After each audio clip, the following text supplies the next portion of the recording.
Okay, this is lab tutorial for the lab number 2. And before you start lab number 2, these are the settings that you have to do. Okay. And by the way, this tutorial part 1. Part 1 is for the Ravelab users only. And there will be a separate tutorial for the VMware users. So this is part 1 is basically the it's about pre-configuration. So before, so what you need to do is the following are things that you have to do: turn off the window firewalls, and power on the router, and identify network settings for 2008 and Windows 7, and then finally take a snapshot. Okay, so now let's see. First, turn off the window firewall. So go to this is 2008. So I'm going to open up console.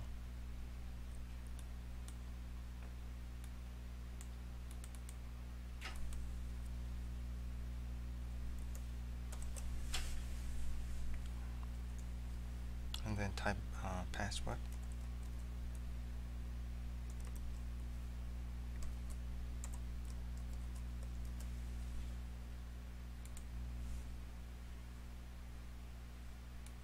Okay, so go to Start, Control Panel, and the Window Firewall, and then turn off Window Firewall.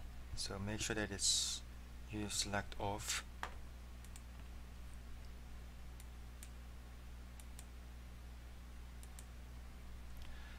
And then let's go to Windows 7.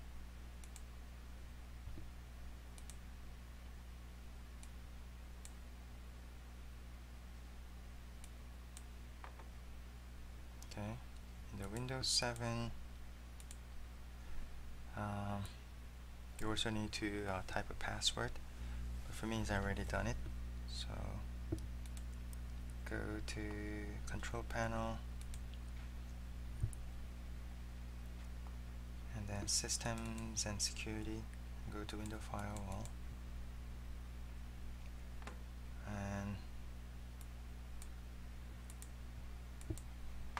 then turn off Window Firewall. So make sure that you select turn off Window Firewall for the private, and you select turn off Window Firewall the Window Firewall for the public network. So click OK. So everything is fine now. Then close this. So we finished turn off. We turned off Window Firewalls, and now let's just power on the router.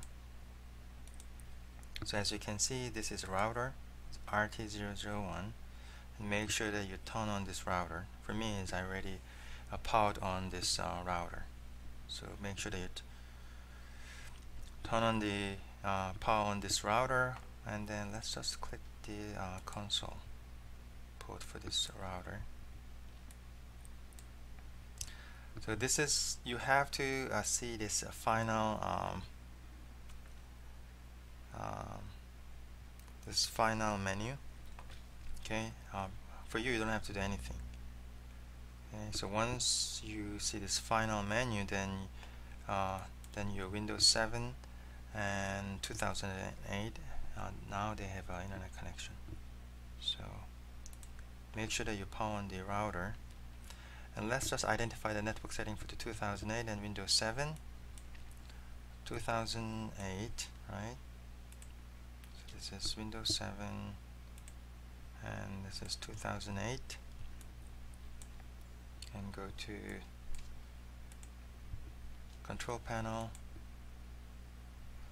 and Network and Sharing Center, and then choose Manage Network Connections, and then right click on Local Area Connection and choose Properties, and choose IPv4, and then choose Select Properties.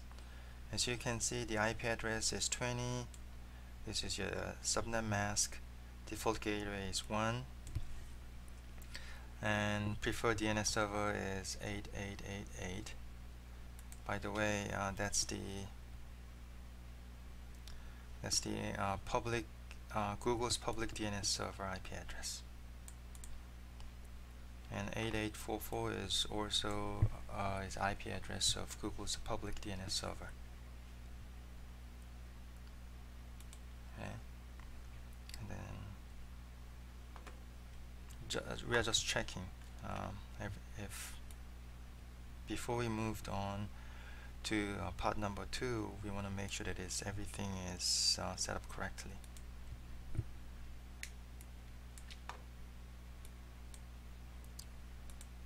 Okay, go to Windows 7 and then let's see, control panel, and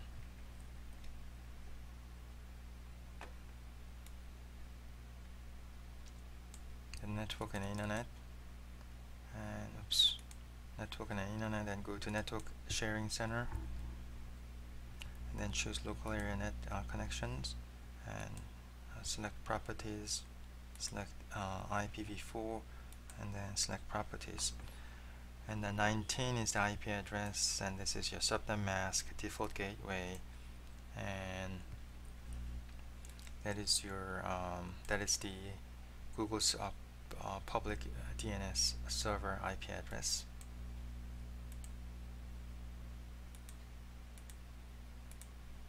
So in summary, for Windows 7, this is a summary for the network configuration. And in Windows 7, let's just try a command called nslookup. Okay, so go to the CMD,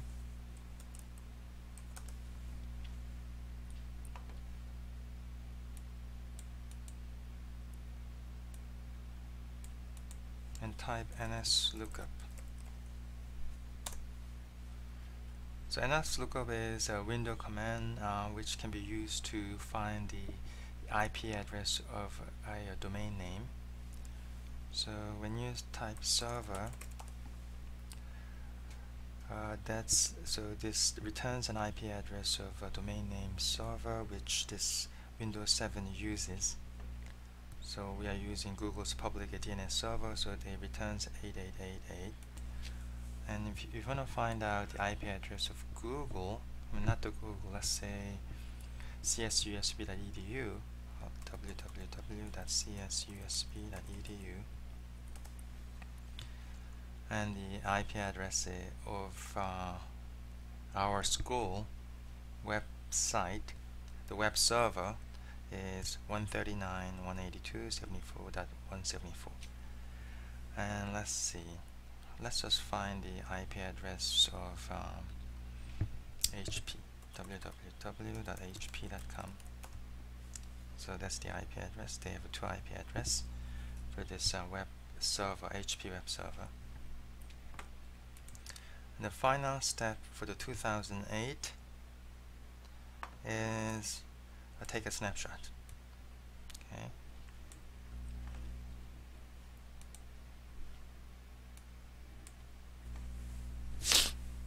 So the snapshot is first let's just open this browser,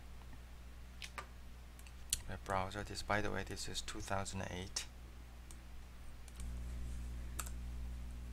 You type http 127.0.0.0.1. So at this point, you know that your web server is still, I hope your web server is still working, so you should have this website displayed.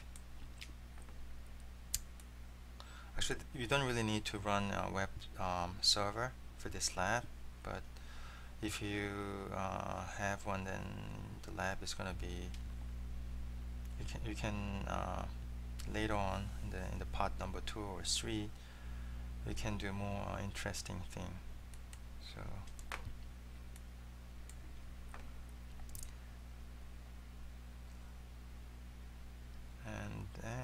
let's take a snapshot.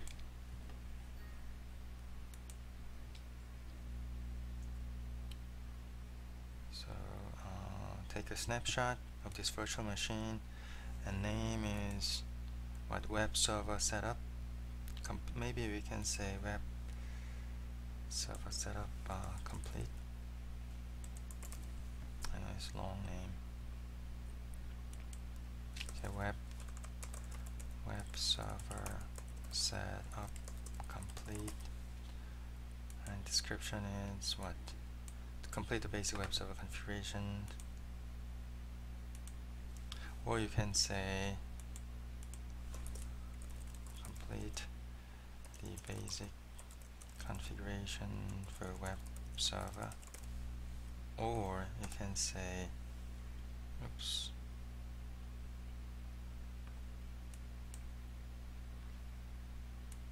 okay, so that's fine. So that's the end of part number 1. Okay, so let me just